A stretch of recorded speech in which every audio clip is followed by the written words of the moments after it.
nobody really starts from the scratch saying that you figure out your own thing if somebody has or a family has business. The importance is given to your business only with the result of money. Brand value comes very secondary. So how do you keep motivated, basically? I love to travel.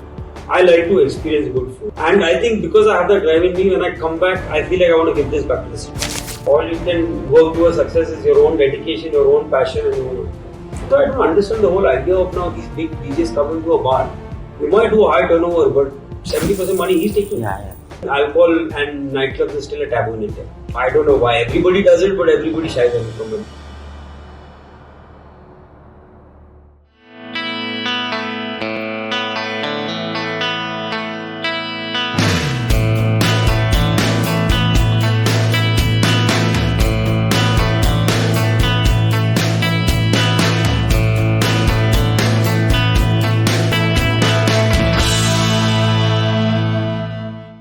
Today, we have with us Kunal Mhaske, a visionary, a person known for the amazing, innovative, creative brands like Rasta Cafe, the Penthouse, Sushi Bar, and of course, Coco.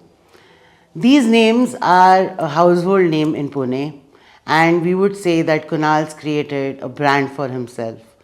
We are very excited to have a person like him really address the entrepreneurs who aspire to be a part of the F&B industry. Today may not be like every other podcast, but a real one, because this industry in particular is something that you really need to be hands-on. And I'm sure you're going to enjoy listening to Kunal today. A very, very warm welcome to Midas, Kunal. It's a real pleasure having you here. One of the most endearing parts about you that I've known over the years is that you belong to a family business and you've really, really nurtured that legacy over the years. And I would say that, your family was always a prominent one, but you've probably, outshined the entire name of the Mhaske family. And I want to know how this journey has been for you. Okay, thank you. It's my honor actually to be here. I mean, I'm still in the position to be on the other side. I mean, it is a big honor to be on this chair, having this conversation in front of such amazing students. I mean, honestly, when I was a student and when I went to UK to study, it was only an aim to get as much as exposure as I can. Right. At the end, I always knew at back of the head that I had to come back and do business, but I still gave that one shot to see the world on the other side, to try and see how it is to work for other people under their expertise. In India, it is always it's taken for granted that when a family has business, our sons or daughters will take it further. Nobody really starts from the scratch saying that you figure out your own thing if somebody has or a family has business. I got a chance. I had to little bit have a small debate with my family, my dad especially, to ask him to send me abroad. And he did give me a chance. The first year itself, when I was actually 17, it was a little difficult, but I wanted to go out and work. I did have, equal interest in obviously learning in school and my university. But I actually was very clear about having equal balance between, studying in the university and gaining knowledge while working there. So I must have started from, my first job I still remember was working in a sandwich shop, which was sort of an illegal job because I was still 17 and one of my friends actually helped me to get that job. Oh, you did your undergrad there? Undergrads, yeah. So I started with my undergrads and my masters. To all the way till trying to work for a better brand, and then eventually I think my last job was working for a charitable organization called Oxfam. The journey was amazing because I probably tried like every single field wherever I got a job. I was not like particular about yehi karna hai, wahi karna hai. As a student, it was an excitement to work as a part-time, to work in different fields, especially food joints, because we did get a lot of freebies. I did work in a cinema there for almost 8 months. That was my longest job in the UK.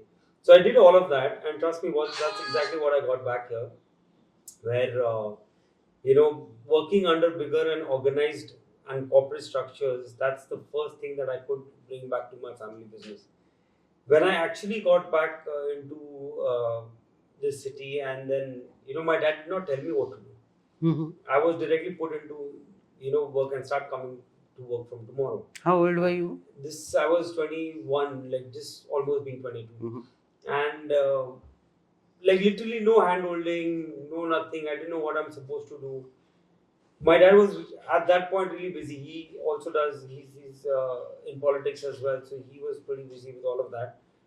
My older brother had just taken over the entire family business, and he was still like actually taking over and grasping everything. And I was put there, so there was no clarity. And when I used to question, and he was like, just sit in the office and work with the staff. Question everybody what's happening and start learning. So I did start doing that, and we have like a share of our business which is real estate. Mhm. My brother was handling hospitality then; he was taking care of the hotel. So I started looking into the real estate and understanding how it works. Everything was going bonkers, Mhm. because Indian real estate business is still very unorganized, and it is very hands-on. We still, I mean, everybody would agree that even to get a basic license in RTO, you still have to go through agents process, Yeah. where it is meant to be very simple that you just go and apply, but it doesn't work like that in India. Hmm. Though we have everything online now, and so same is with real estate. Though it looks like everything is online and digital, and make in India, and all these campaigns have happened, but we still have to go through the ground reality.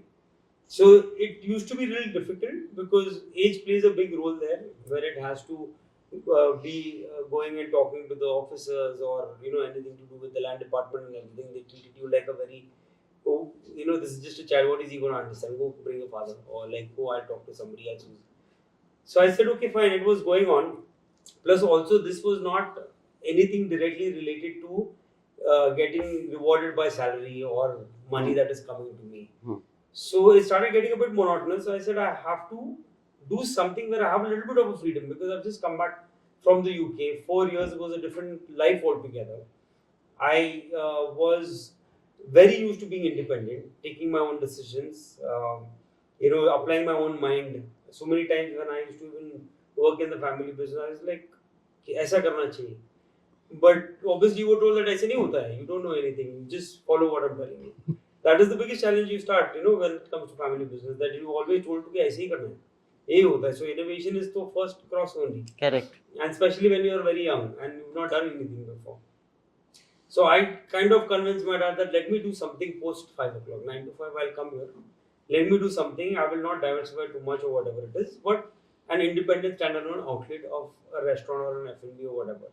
And that was my first project back in 2012, which was Penthouze and Pesto. He did support me financially, but it was still a challenge for him. After having all this, why are you trying to do something different and everything? So luckily, like one of his friends was my first partner then, and he got a bit of a confidence. कि साथ में कर रहे हो तो चलो, good. Start. Let's see how it goes. And the journey actually started from there. It was meant to be my stress buster.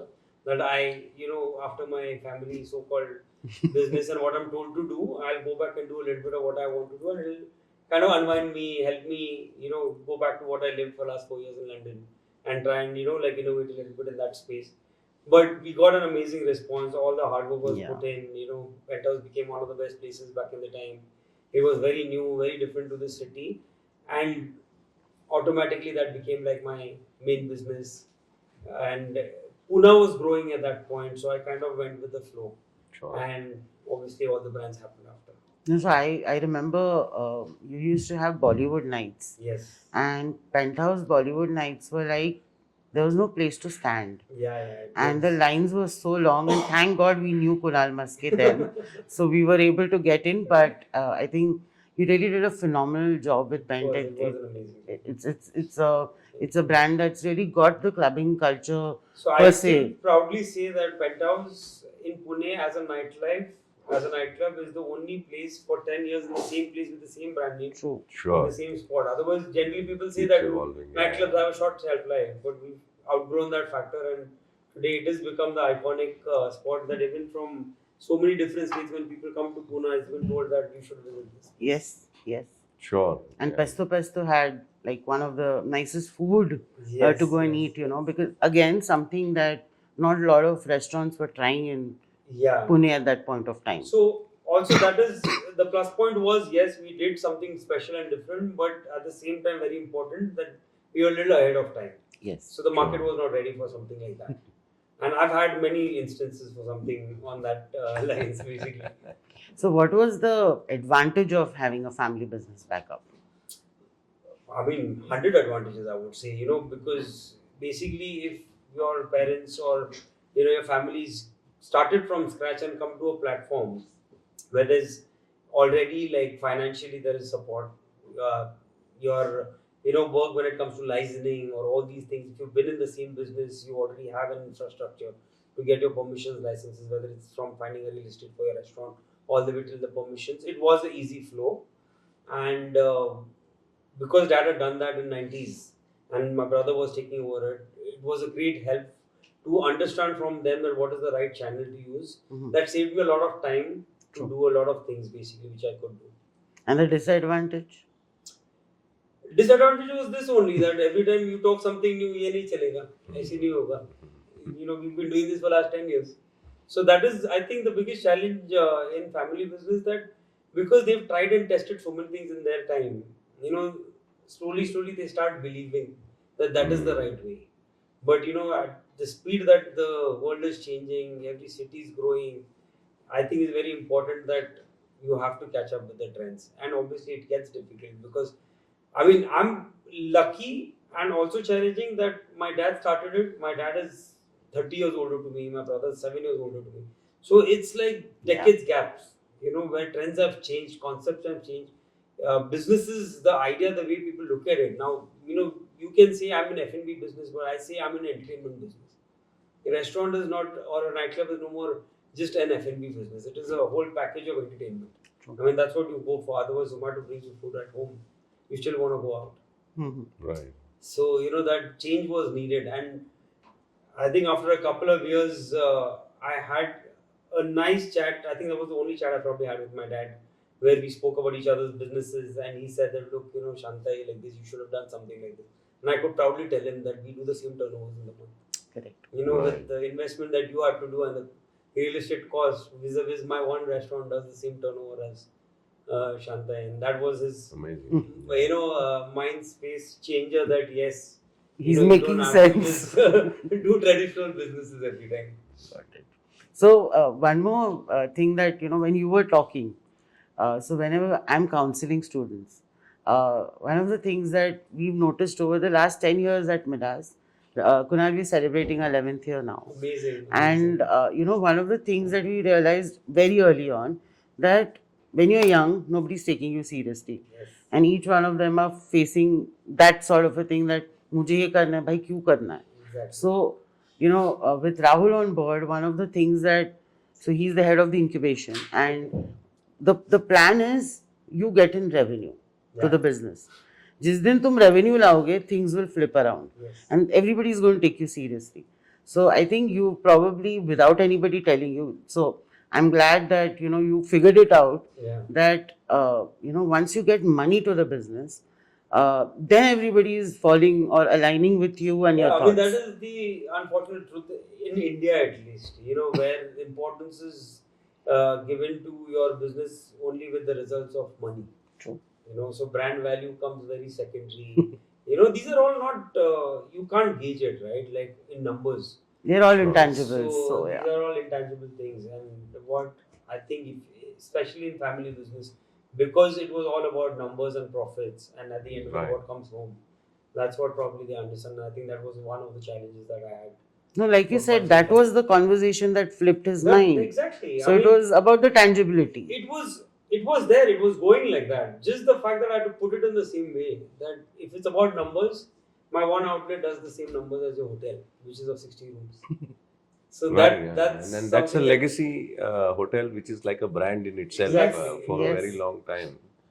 True. So, One more question that I wanted to ask you was, what were those values that you wanted to take forward? So, value-wise, 100%. My dad is very strong with his principles. So being diversified in politics, real estate, and hospitality business. He was always very particular about, and obviously being born and brought up in Pune, and being an old family in Pune, that money is all secondary. We have to sustain here. We will be doing businesses with multiple people. We are in hospitality. Every single day, we probably meet new 50, 100 people. Reputation is the key. Yeah. Ethics is something that will last.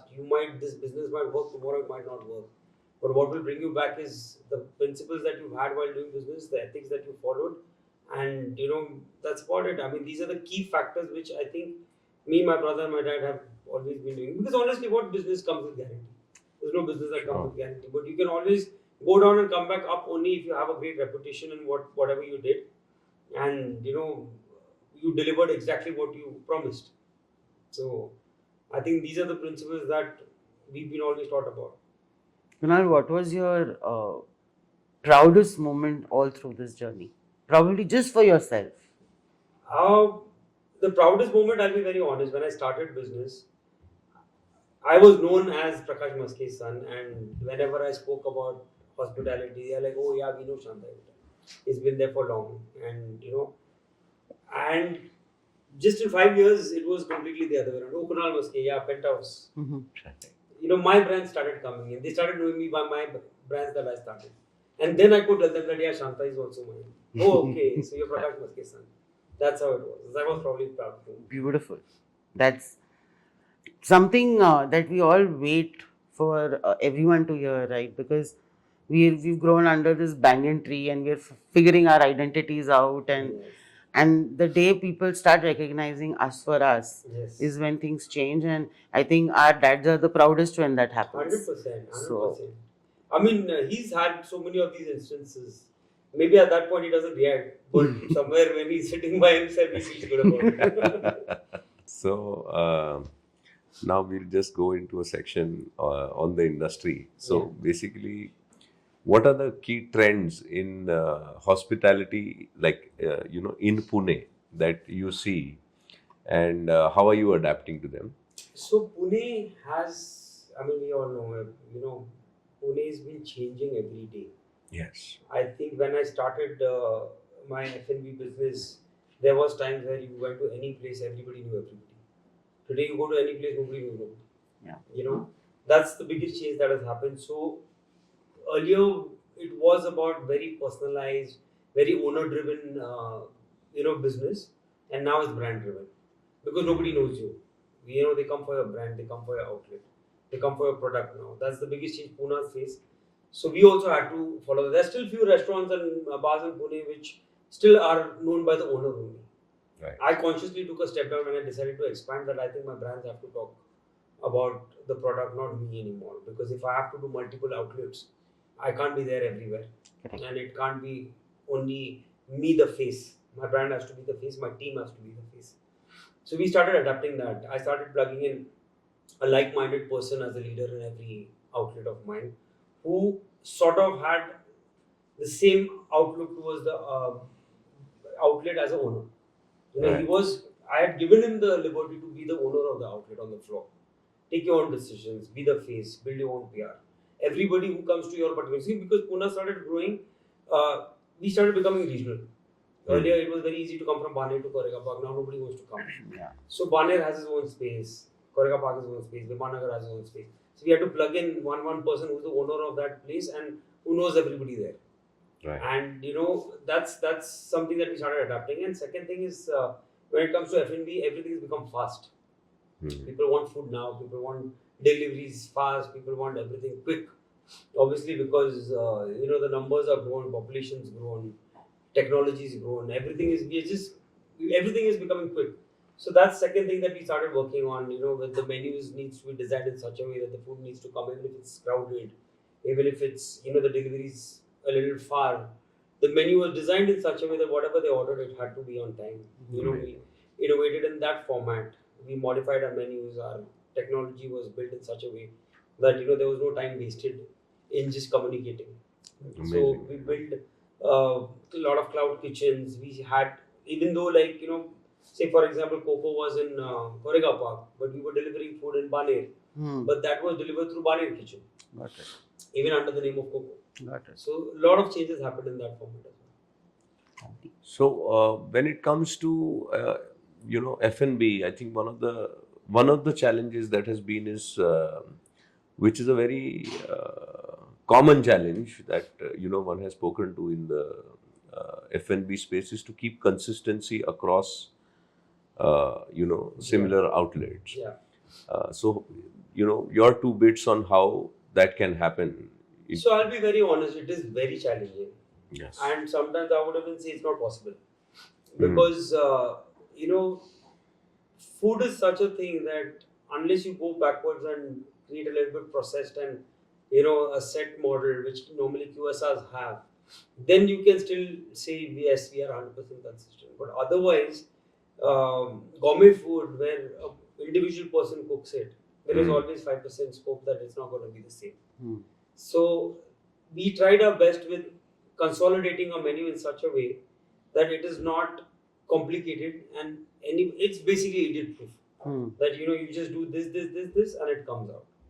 So we had to work on a lot of systems, we had to work on a lot of catalogs, we had to work on a lot of simplified foods rather than trying to deliver just very niche product and having it complicated, because that's directly related to your revenues, right? Sure. So might as well focus on what sells easier and what can be delivered faster.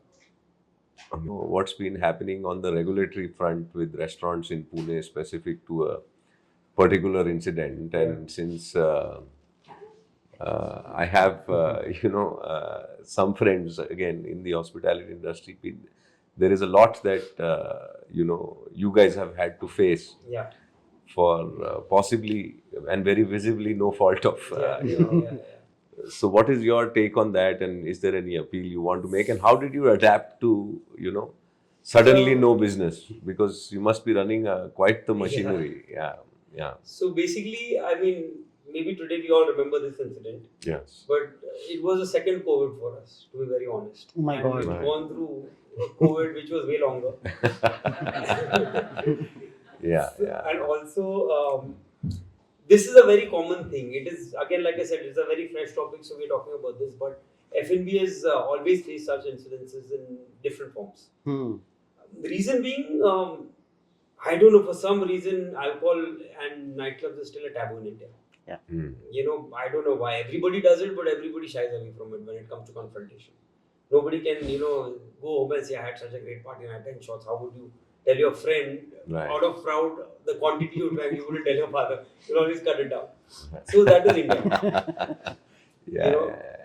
And so is exactly, how the regulatory Framework system is works. I mean, they want the money out of it, they want the profits out of it, they want the taxes out of it, but they will still say, they will still not support.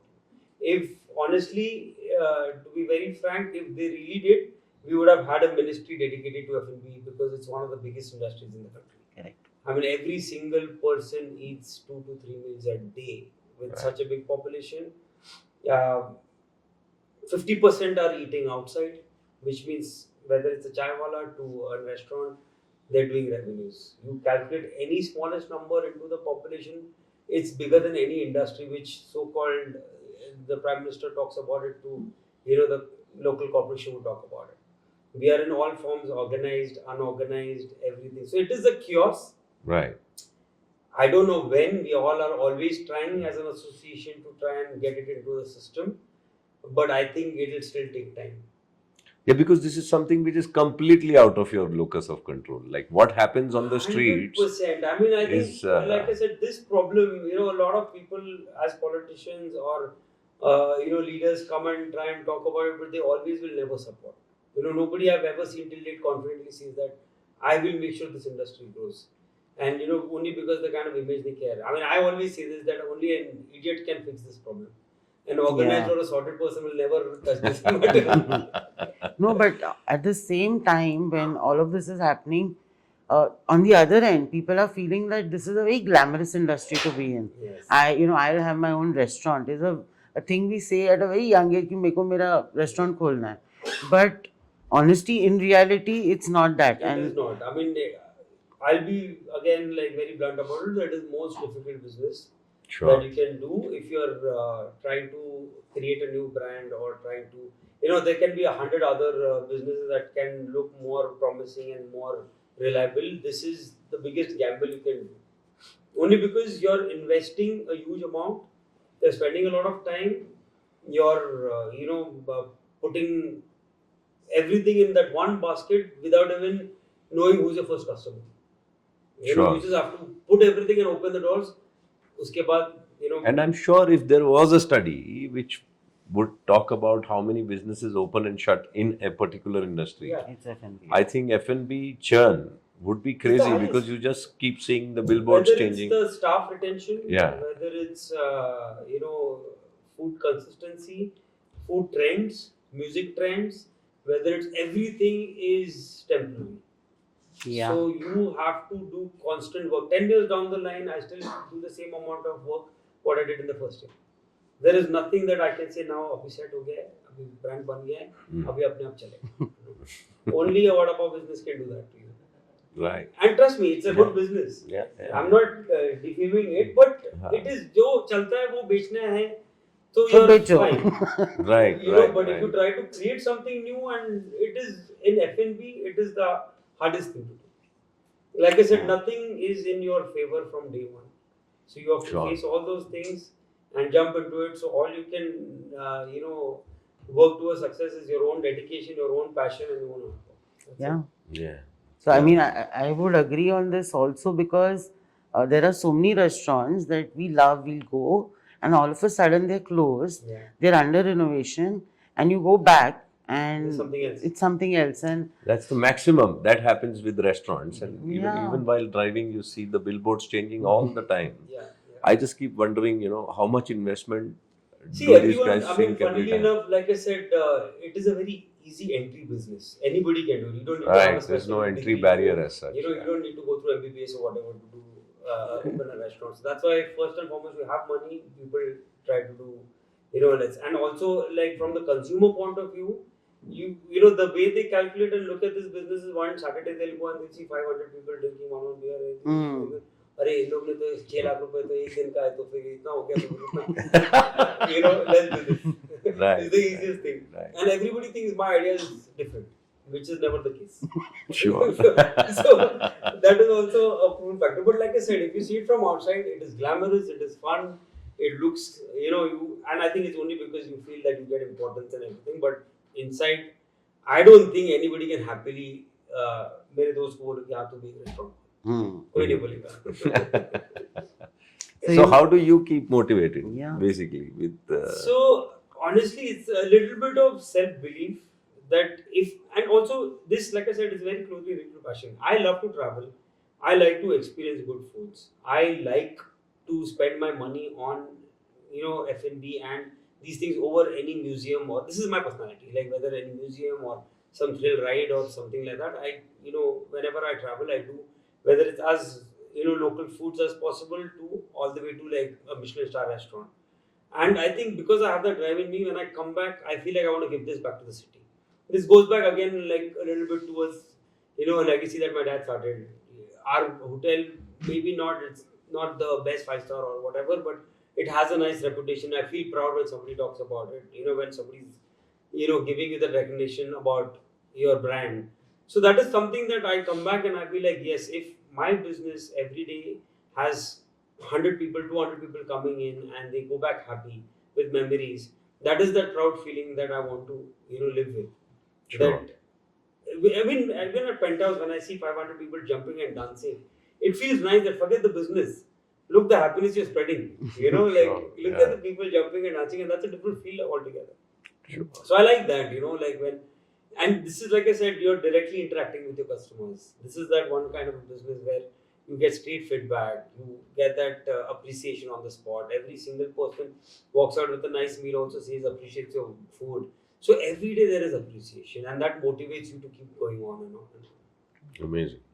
So yeah, like we've almost now, I think, come out with a formula, Pooja, out of these podcasts that all the resilience and motivation has to be correlated to the passion. of the 100%. individual. 100%. I think that is something that we very strongly believe in, and you've just validated that again, that if you as a person enjoy Yeah. and are passionate about your idea and your why is intact, you can carry on. 100%. Yeah. So the factor of if you're in the wrong job and that money you earn, I don't think that gives you same happiness as you being in the right place, and even if it's half the money, when you Sure. spend also, that's a different feel altogether. Absolutely. So at the end Definitely. of the day, it is, if you think about it on a long journey of life, you want to be happy at the end of the day. You want to feel proud. You don't want to be stuck in a bad job and then you don't even enjoy spending that money. And there are 100 cases Of like course. that you Yeah. meet on daily basis where people are just waiting to get up from the chair and go. Yeah. I don't feel that at in fact, my party starts after my party starts at Penthouze. Right. It's nice. I wait for, okay, I just want to see the number that has happened tonight. उस पे depend है कौन सा bottle खुलेगा. Super. So, the next question that I wanted to, since we were talking about customers, what was one of the most special feedbacks that you received in your life? Oh, many. Many of my outlets, whether it was Rasta Cafe to Pesto to Penthouse, we've had like amazing memories. We've got celebrities visiting us, um, and nice surprising visits also through celebrities. But I think very closely, one I remember, which was something that I really appreciated, was one of this couple had 10th year wedding anniversary in Penthouse recently, and that's the time I happened to see them. And they've done booked the whole place, decor, full nice, and I was like, wow. I mean, he must be so much love with the wife that he's doing such a big anniversary and everything. And I did make that extra step to go and talk to him, and I said, nice. I mean, the place is looking amazing because of your decor and everything. He told me this small story that Kunal, the only reason we've done this and we've celebrated this is because I met this girl here in Penthouse the first time 10 years back. Oh, wow. And that was the Amazing. best this thing that he really appreciated it, and it is such a nice thing that 10 years back when he met this girl, he made a point that he made it into a grand celebration in my same place. So that was a nice Amazing. thing that somebody appreciated this spot, this place with our brand, and I think even the fact that it is still the same brand, same place, Yeah. that memory of 10 years for him. So that was a good feedback. Right, so Amazing. it's still the place where you can find love, Yeah. clubbing. Yeah. For all those who are looking. But I wouldn't recommend that. Club is not the right place to Agree. Yeah. Well, your customers say otherwise. So, if there were like young entrepreneurs coming to you, what would be that one advice that you would give them? Well, I think current situation is such that, like I said, if you want to do business, you have to be uh, very open for all the challenges, as grounded as your lowest employee in the company, to as proud as whoever's been your first person to champion you to open this place, and be extremely invested in your business or product that you're selling, and you have to be proud of that. Mm-hmm. Yeah. I mean, like I said, this business, after this recent case, when I was meeting a lot of people in politics or authorities or family, and they started shaming me that why are you doing such businesses? And I said, why not? I mean, your son probably doesn't tell you, but he comes to me, Correct. and enjoys and has a great time. So, why you say something? Why not? Absolutely. Why not? Absolutely. So I said, stop this now, of shaming this business. So you have to be proud of what you do. Mhm. That's the key. And if I were to call Kunal, someone who was a leader to be explained in a small way or in a big way, what would you define yourself in terms of a leader? Honestly, y'all are saying that, but in my own company, I'm not the boss. Oh. Because frankly, like I said, my business has a lot of experts that we need. Whether it's a bartender to a chef to, even a person who's playing the music, the DJ, everybody, even the guy who programs the artists for me and does the decor and everything. they know more than me. So I always approach them as the colleague or this thing. If I always go with this authority of being the boss everywhere, maybe they just try to do what I like Mm-hmm. and not what people or their expertise is. So I don't have that approach in my company that I'm the boss and I'm leader. And also because I started at a very young age. Yeah. So age also plays a big role, right? I mean, I can't just walk around in my place at the age of 25, 30 saying that I'm the boss, everybody has to listen to me. I mean, the business would have happened. So that is, I think, what I do. I don't consider it, but yeah, like everybody has that comfort in my company that they can come and talk to me about anything and everything, whether it's personal, whether it's whatever. And I think that's why I've had. I mean, I have my first employee still working for me till date. Like that's the kind of retention we've had, and I like it like that. It's a big family now. So I don't think that ownership is something I personally don't like. I don't like even my family or anybody trying to have that ownership factor that what I say you have to do, or have that scariness that ये boss है तो इसके सामने मैं ये नहीं करूँगा, and otherwise they are okay to do. So we've never had that structure in our company. So I think So funnily, everything I'm listening to, I'm finding a lot of similarities, and everybody's going to have a good laugh on this. So one is, I think Pent is going to keep, like, all these places that you're creating is going to always keep you young at heart. yeah. And my students keep me young at heart. I don't think even at probably 70 I'll ever feel old, because the energy on campus is so different because of the young Yes. students that are coming, and you're constantly interacting constantly interacting. with a lot of young people. You're also something like it's very funny but if you look at even like a clubbing scene, and you look at say education, you have to keep up with the trends. You have to 100%. understand that you can't be teaching something Old school, yeah. at all, because the kids are not going to learn at all. Yes. And Pent completed 10 years, I think. 12. 12. It's a So, 12 year so and we a are 12. younger, but there is a lot of similarity. We've been there for a decade now. Midas and Pent. And who as well. So I think it's amazing how you learn through things that young people, whether it's music, it's food, education, they grow as people with all of this happening in their life. And I want to also, I love the fact that you also said traveling is such an important part of it. 100%. So I want to also know which is that one place that really taught you a lot about bringing that sort of you were like very inspired to get it here. I think it was one of these places in London only. I mean, it was one of the places in Chelsea Mm-hmm. where there used to be a building. I used to work in one of the shops downstairs, and this was in my second year. And then after my master's was somewhere else, so after 2 years, I went back to that area, and I was trying to find shops, and little bit things were changing and everything. And the same bar which I was working in had shifted on the rooftop. And they shut the retail, they shifted on the rooftop, and it was a better experience, even nicer and everything. And sorry, this was not when I was studying in my masters. After my education, I went back after a couple of years. I mean, just before we started Penthouze, like 6 to 8 months before that, we had gone. And I was trying to like kind of see that where's this place gone and everything. They said it's gone on the rooftop. And we went there, and I met some old people who were still working there, and we had a chat and everything. And he said that the rentals got expensive down. Mm-hmm. So we chose to come up on the rooftop, and it's half the rental. Oh, interesting. And I was like, wow, same spot, same location, bigger space, half the rental, and a better experience. Amazing. And that was something that actually came to us. Because in the same phase, we must have gone almost in all possible places in Korega Park and Kalyanika trying to find the right size and nice place. And I was not having the guts to take up such a space on a huge rental.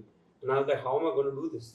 And this happened where we happened to go to this building, and I was there for some other work, and we just went up on the rooftop to just see the building, because it's one of the tallest buildings back in the time. Right. And see like the view and everything. And I asked him that is it possible to do it here? And he said, why not? This is a place where we probably were thinking of opening a canteen. Because nobody who's going to take the terrace, and what is it going to be used for? Amazing. I think Pent is probably the only or I don't know if there are any other clubs on the rooftop. Yeah, no. I mean, yes and no. I've Officially, not nobody's still gone there. anywhere. But technically, the 5 stars maybe have it, Yeah, so but like a officially nobody has a standalone. club. Huh. But like I said, if you say There one is club, Penthouse, Yeah. anybody would tell you. Which Yeah, is nightclub open, is yeah. there. Yeah, nightclub for sure. Yeah, night bar is not a nightclub Yeah. really. Yeah. So, one more thing, just before we give it off to the students to ask you if they have any questions, is what was the most creative or innovative idea that came to you in the past few years of being an entrepreneur? I mean, I think it's a constant effort in F&B to, kind of sell the same food in 10 different ways. But one proud one, one very proud thing, yeah, this was really innovative of me to do. I don't know, it's been honestly some time that I've been on the floor at Penthouse, but I think the whole idea of, entertainment in a nightclub. Mm-hmm. So basically, like how nightlife is still dominated majorly with DJs. जितना बड़ा DJ उतना अच्छा party होगा. We kind of flipped the whole concept in terms of themes. So we did not invest in DJs, we invested in themes. And that worked really well for us. And our first theme night was the circus theme night. And we made Penthouse as a circus place. And we actually got like all these people who perform in circus to be on the floor. And that became one of our regional nights. Amazing. So that was one of the ideas that's Nice. still continuing, that we more focus on themes now over the DJs. Beautiful. No, but I can tell you one of the innovations that I love. So at Rasta, anything you order comes in a very different way. So I don't remember what exactly I ate, but they came in like tiffins. And so that was. I mean, again, like I said, I mean, now if I talk It's about a full innovation, entertainment. it'll sound like a very old idea because Rasta No, but- started in 2015, and that was the first time where it was an innovation, but the thought process behind that was that I did not have funds to open a Rasta cafe. We just had the space, and I went to this guy who used to sell furniture, and I said, I want to buy furniture for 60 seats. Yeah. And he's like, what is your budget? I said, I have no budget. So he's like, पर sir कुछ तो बोलो. So I said, तुम्हारे पास जितने restaurant का सबका बचा हुआ एक टेबल रहेगा वो दे देना. And every single table was different because I got it at less than half the price. Yes. Amazing. So all random furniture in Rasta Cafe. And same thing came with cutlery property, that I used to go to the same guys of my vendors and suppliers. I said, जो भी extra बचा हुआ है सब दे दो. So some dabbas came in, some random plates came in, and that became the whole concept of Rasta Cafe back in the time. Wow. Also to a point where we listen to these standalone acoustic singers today. That also started in Rasta Cafe the first time because I didn't have a budget to have a full band. So I said I'll have one singer with one mic and a speaker, and that is what people like today. Amazing. Yeah, but it also sounds sustainable. Yeah. The whole Yes. thing, 100%. Yes. Yeah. Because F&B already has so many costs. Now, if you start, putting your money in only the Taking up the plate. entertainment part or anything that today people are looking for, that has to come with a specific cost. You cannot just. That's why I don't understand the whole idea of now these big DJs coming to a bar. You might do a high turnover, but 70% money he's taking. Yeah. So Right. back to the same thing. So if today the only sustainability angle in F&B is what you take home. People talk about numbers, turnovers. ये restaurant इतना business करता है, उतना business करता है. But at the end of the day, what do you take home? So if the take home is not there, you will shut down soon. Sure. Yeah. So That is true. how much? Because it's so much of hard work that has to be rewarded with returns. Yeah. Otherwise, there is no motivation at the end of the day. Then you might have the best idea, you might have great passion, but how much are you going to feed people to putting money from your pocket? Correct. So Definitely. the take home is very important in F&B at least. This is amazing. So, a lot of fun listening to. And I didn't know that you were picking up random things, but I enjoyed whatever I got. All right, anybody has questions? Sure. So how do you tackle competition? Clubs like bowlers and are upcoming in Pune. So how do you tackle it? So I don't look at F&B outlet as competition in the first place. It's a marketplace. We need to be in the market. And the more the people are doing things, the better for people to bring them out of their houses. So it is, if I try to look at them as competition, I will not be able to compete. Like I said, today people open an outlet with 50 lakh rupees to somebody like a baller or maybe the new Bastion has ended up spending 20 crores. Then you cannot do that game with this business. You have to look at them as being in the same industry, learn from them and try to just have your USP in front and keep it there. But the more people are opening, the more bigger places are opening, it's always good for any F&B business to industry grows. So look at this Zomato now. How many people have started eating outside now? Sure. I mean, even if you have food at home today, the person doesn't think once before ordering Zomato. So Absolutely. it's not competition. It's always good. Yeah, I think Zomato and Netflix ka combination is probably your Yeah. biggest competition right now. I mean, not really, because वो food भी restaurant से ही आ रहा है. हाँ, हाँ, So कहीं और खुल गया है हाँ, रास्ता. Yeah.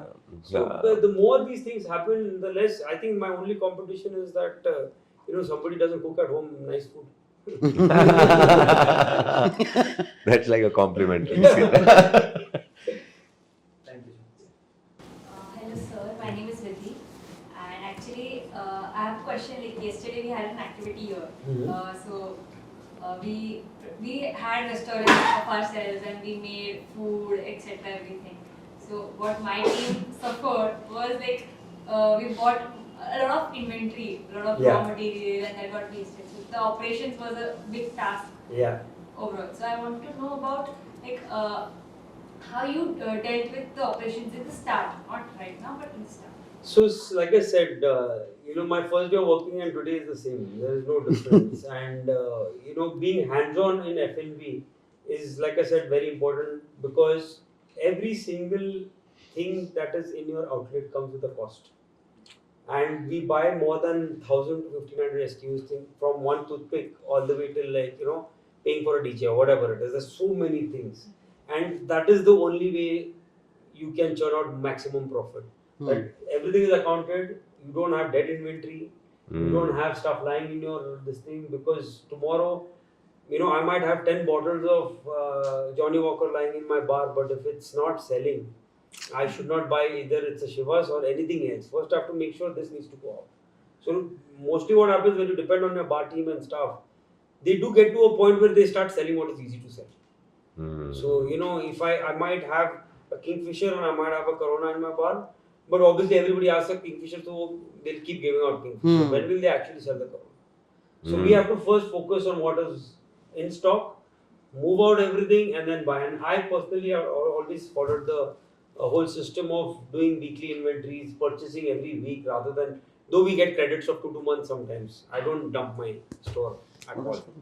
And also, it came to a point with my franchisees that when I started doing that, I made sure that the store space was very small so that they never stored a lot of stuff. Because every industry, whether it's liquor or food or everything, now it's their business. So they will try and ask you to pick up used stocks. अब 10 ले लो ये deal मिलेगा, 20 ले लो ये deal मिलेगा. And it looks very tempting. But I'm telling you, your money lying there, you calculate the interest cost.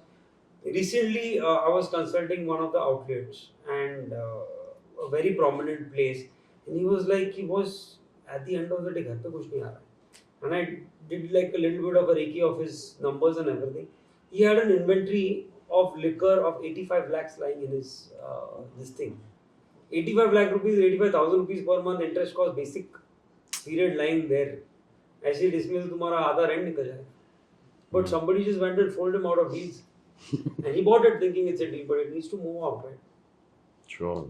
So yeah, I think these are the key things that as a owner, वही काम है अपना. I'm not a good cook or a good bartender, so I have nothing else to do. All I have to do is just make sure my stock is in place, my numbers and my finances are right. I think that's the most, the biggest responsibility of owning a restaurant is you have to be very hands-on on finances. Amazing. Employee retention is a major task in all the industries. So how do you deal with it? So we do work a lot with our teams. We try to, like I said, we give them their own importance. We give them that ownership factor of their own particular task. We give them that responsibility. And when he also feels that because this place needs me, or this 50 people are dependent on me, these 50 customers like me, or that importance, if they've not given, and if one person tries to take the whole credit, obviously it's difficult. So we've been good with awarding people, trying to make them feel their importance in that particular outlet and everything. And I think that's the attachment that they've grown with. Yeah. So, like I said, I have my first employee also, which I got on board, still there, and he only wants to still be there. He's like, tomorrow if I work for another place, people might not look at him in the same way. So that is his feeling now, that it's okay. We must have had conversations 50 times that after a point, how much am I going to increase your salary? Because the job role becomes the same. I said, company is not growing like a online platform or whatever. Valuations nahi, apna business is restricted to the number of seats I have in this area. Correct. So I said my top position, uske baad kitna salary दूंगा? I mean, I can't keep going on every year. So I said, it's your choice now, and I'll help you get into a better place. इसलिए नहीं sir, पर कल कोई पूछेगा नहीं market में हमको, अगर if I'm not working for it, so I'm happy. I'll just do whatever your best is possible. Okay. So we've had that attachment with, we give that importance to the staff that, this is your house now. Treat it like that. So are you going to leave your house? How many people want to say that? So yeah. It is difficult though, it is challenging. Not everybody, it takes time to, so if I've hired 100 people, maybe I'm successful to do 30 to 40 people will do that. But you have to start picking that one person out of the whole lot and giving him that importance. Also, one more question I had, that in COVID and also the scene happened, such scenes happen. So what do you plan for such moments? What do you do? So honestly, after COVID, COVID was a big hit. Nobody was prepared for this. Yeah. I had 11 restaurants before COVID, and half of them were my franchisees. And it was a tough task. It was a major reality check because we had to deal with the landlords, to the employees, to the investments, to the loans, to the banks, to everything, and answer everybody without knowing what's going to happen next. Right. So that was a tough challenge to deal with, but that did teach us a lesson that we have to be prepared for the worst. So luckily, we actually kind of created a fund in our organization that an X percentage of sales just goes for emergency cases. Whether it's any kind of emergency, an employee emergency or anything, and this particular case happened, we were luckily prepared. We knew how to gather things together, consolidate the cost. Jitna band karna hai, band karo. Sometimes it's even easier to just shut shop than to stay on, in this situation where there's no business. So the day this happened, without anybody telling us, we shut shops. We didn't wait for somebody to come and tell us to shut down or it all happened way later. That particular day, we said that I know it for the fact that there is not going to be business. It's not about being open or closed. Business in here. So we were prepared for that day. Customers भी कम आ रहे थे.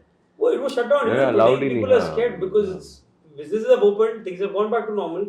But just because there's heavy drinking, driving, checking everywhere, it does affect a lot. Because people are not used to this kind of, this thing, right? So it does affect. COVID taught us this, and we were prepared. We had reserve funds for salaries, we had reserve funds for rentals. Amazing. Business was shut completely till the day we realized that today if we open, we'll have minimum 300 people coming back to us. Not even 20, 30, 40, 50 again. Because even COVID, you remember, we were opening in slots. 4 बजे तक ही allowed है, 5 बजे तक ही allowed है, 8 बजे तक ही allowed है. कोई फर्क नहीं पड़ता था. If somebody wanted to come and have dinner, will come at dinner time only. So what's the point keeping the place open till 6 o'clock? So we said, we're not going to take any chance. Low key, जिसको holiday पे जाना है जाओ, जिसको घर पे जाना है गांव में जाना है जाओ. We'll call you and come back and we'll open, and we were very happy. Very, very systematically this happened. Amazing idea. सही है. Because cost, so F&B, there is a daily cost of operations regardless there's one customer or 100 customers.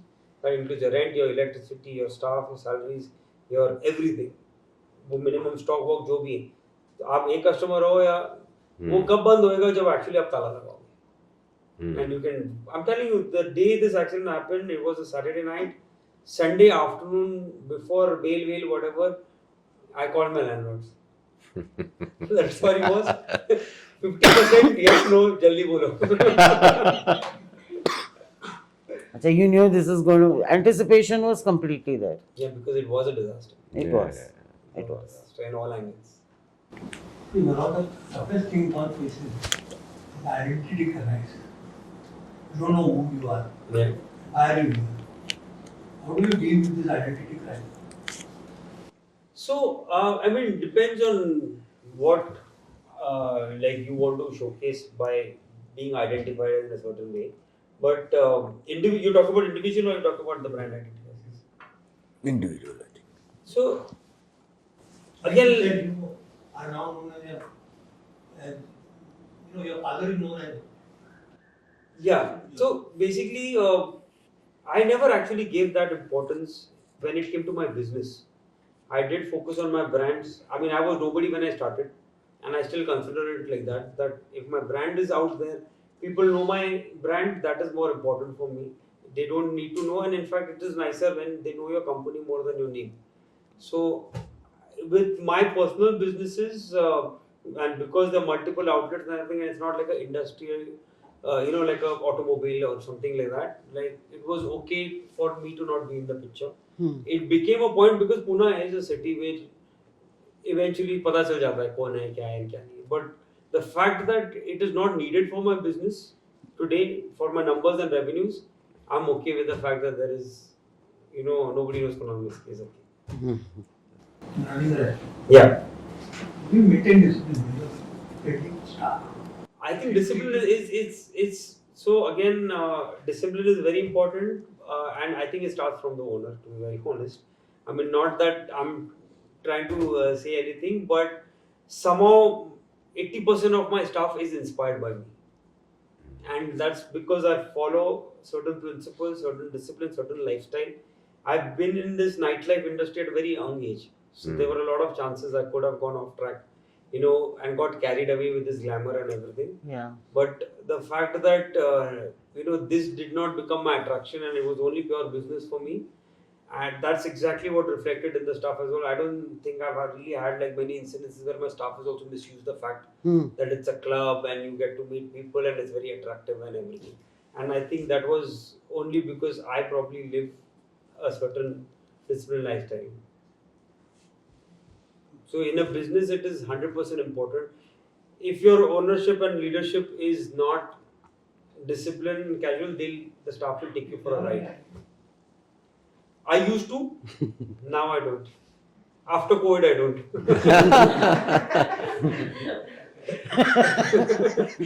अरे क्या ही करूँ गुस्सा करके.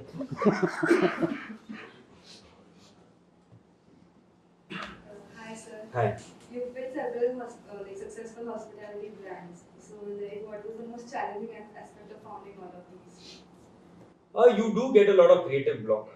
To be very honest, that is very challenging. Sometimes, when you have a great opportunity to open a new restaurant where the real estate is cheap, or it's a ready place you have to take and rebrand and everything. But uh, because it's a constant creative job of innovating new ideas in your place and everything, you do come to a creative block and you just don't know what to do.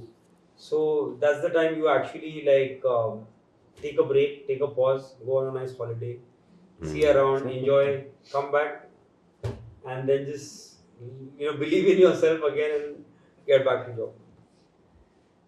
Makes sense. तुम्हें break की कोई जरूरत नहीं है. That was my next question. So, in such a challenging atmosphere, in such a challenging business, where there are a lot of operations, you have kept a lot of managers in every outlet. So, how you monitor these people? As you told, you give them total ownership, as it is their own home and business.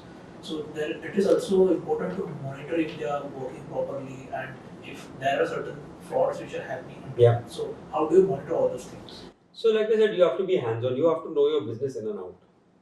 Like you have to, when you eat your food in your own restaurant, you have to know like how it's made, in what atmosphere it's made, who is making it. There's so many restaurants I know that they don't know the names of the staff. Also, they don't know, people who are supplying to them and everything.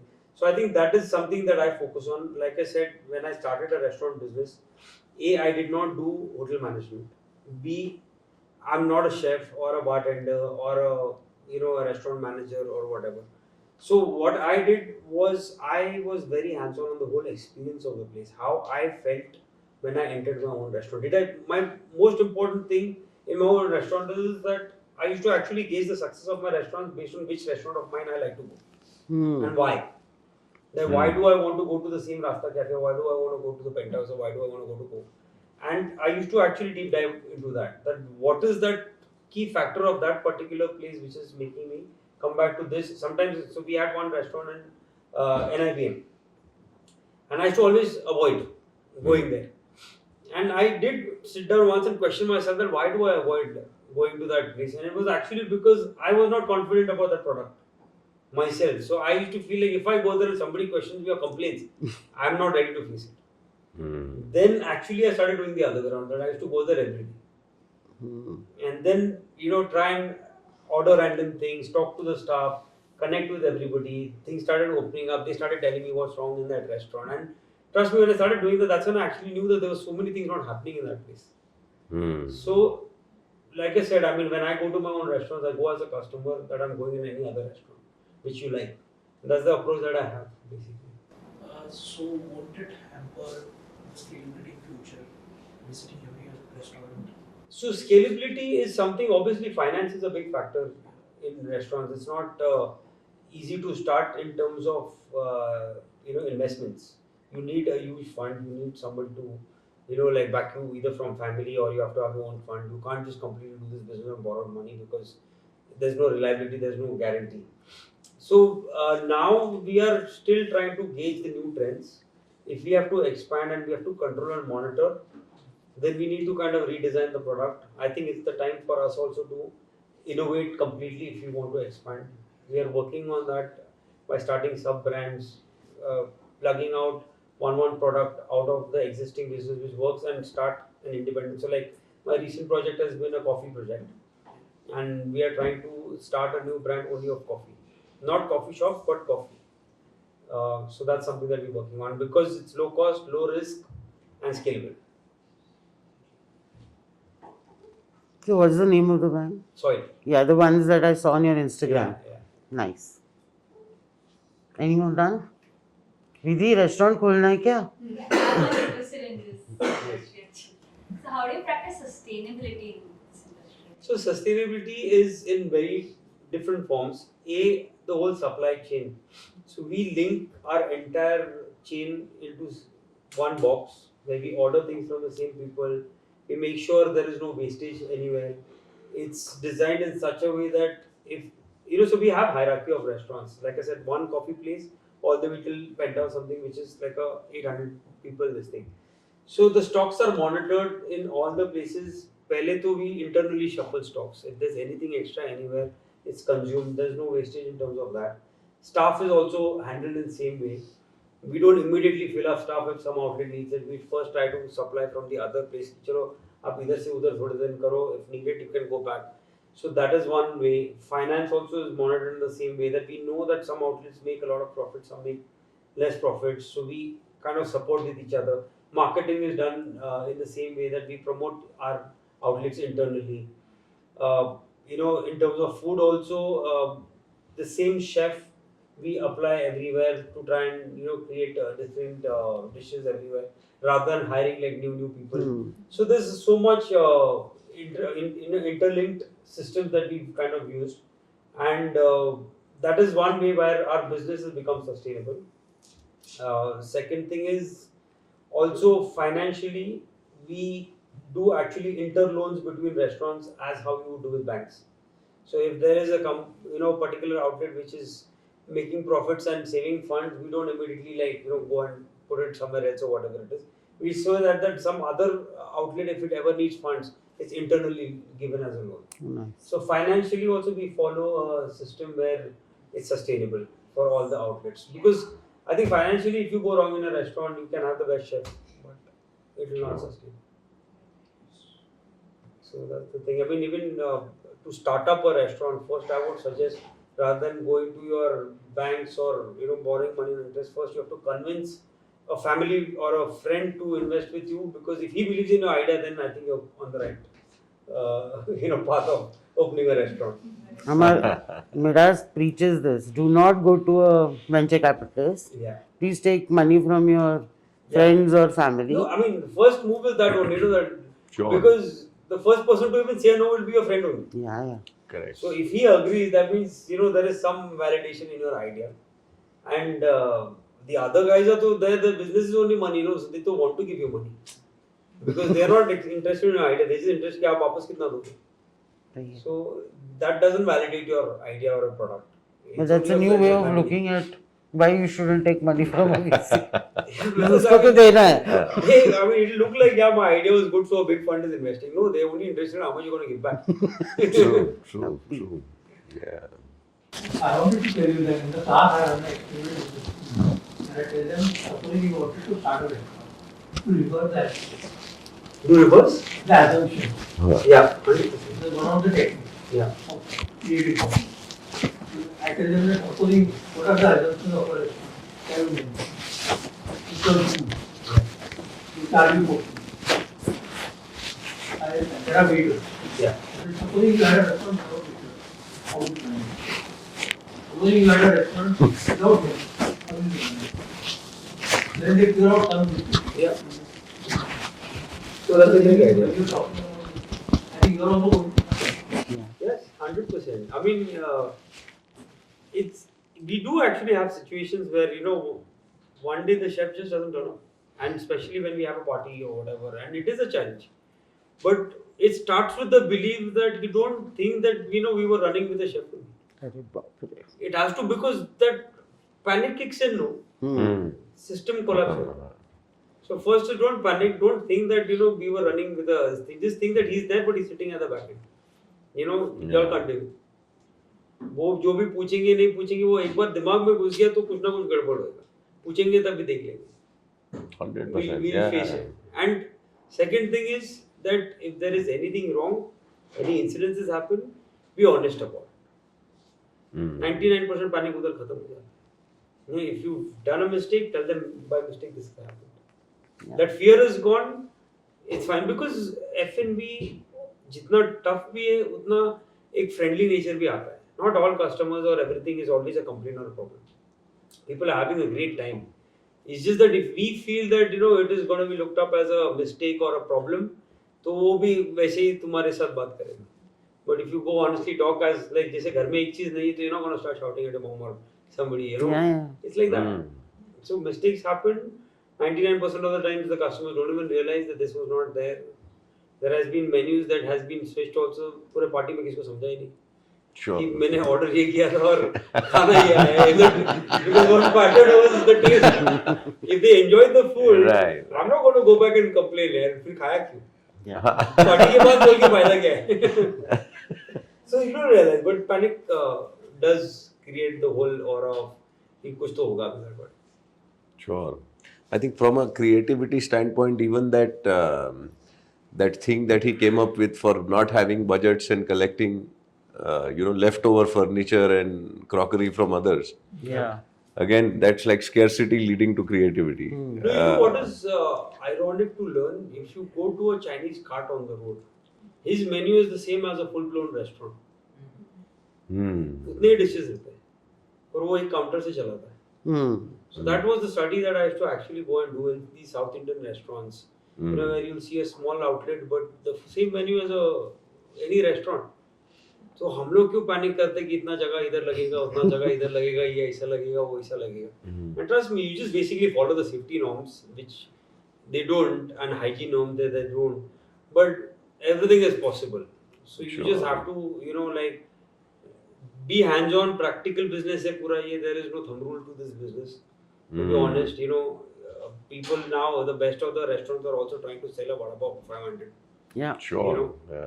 And there are amazing places in Baba Jojo who sells a pizza on the road. So, Correct. there's never say never to this business. It's like that. I think this is a very unorganized yet chaotic yet organized market. Yeah, it's a completely unorganized organized business. Hello sir, I have one question. What is the biggest challenge you have faced as an entrepreneur? Biggest challenge as an entrepreneur, being an entrepreneur is only challenging. So, F&B industry. again, F&B is also challenging only, because there's nothing easy. Like I said, it is not a job where you go and sit in the office, and everything is operated from this nice cabin where you call your staff and talk to them. It is like you have to be in the kitchen, to the floor, to go and check the toilets, to make sure the music system is working. Imagine you go in a party. I'm a business owner and I'm an entrepreneur and a restaurateur. Party के बीच में music system बंद होता है, तभी मैं technician भी बन जाता हूँ. So because at the end of the day, like, your food might be the best, सब हो गया, दारू is like blue label will be flowing, but your sound is not coming. He's not going to pay me, boss. I'm sitting and thinking, ये 5 लाख का bill कैसे देगा? Very true. So, Yeah. That time, when you have to answer somebody like that, because imagine, it's not just about that party and my business. It's somebody's occasion, Yeah. which cannot be spoiled. So the challenging part is to make sure that once the show starts till the end, it has to be flawless. It has to be flawless. That much prepared you need to be when the show starts. So And it starts every day at 11 places. Yeah, every day. Trust me, it is like, okay. So to give you another one-liner of a challenging thing is that जब तक restaurants बंद नहीं होते तब तक मेरे को नींद नहीं आती. Even if I'm in bed by 10 o'clock. Yeah. Sure. रात को 5-6 मैसेज आएंगे, doors are closed. Yeah. This thing, then सुकून की actual नींद. time where नींद लग जाती. And 365 days they are never shut. Yeah. So No no chutti. holiday. Actually, yeah, when the world is holidaying is when you get busy. Yeah, we're the Yeah. busiest. So it's completely opposite. Oh my God. I don't want to do that. No, hotels and restaurants, the day you open till the day you have to put a lock on it, it's never shut. So every day, and it is challenging. People want to go on a holiday. People want to celebrate Diwali with family. Their staff wants to go. Everybody wants to go, but the show needs to go on. And like I said, I mean, जब सबकी छुट्टी होती है तभी हमारा सबसे ज़्यादा काम होता है. So to manage staff and convince them to stay back in such times when the family is celebrating Diwali without them is not a nice thing. Yeah. Of course. So it is challenging. Today was just amazing. Really seeing and hearing Kunal give his experiences in this podcast, where you're understanding it's such a people-centric, dynamic, and probably a very, very uncontrolled environment that you cannot really anticipate a lot of things. But yet, an industry that's very exciting. Kunal's been an exceptional speaker and we've enjoyed listening to him. Stay tuned to the insights at Midas for the coming podcasts and subscribe and follow us.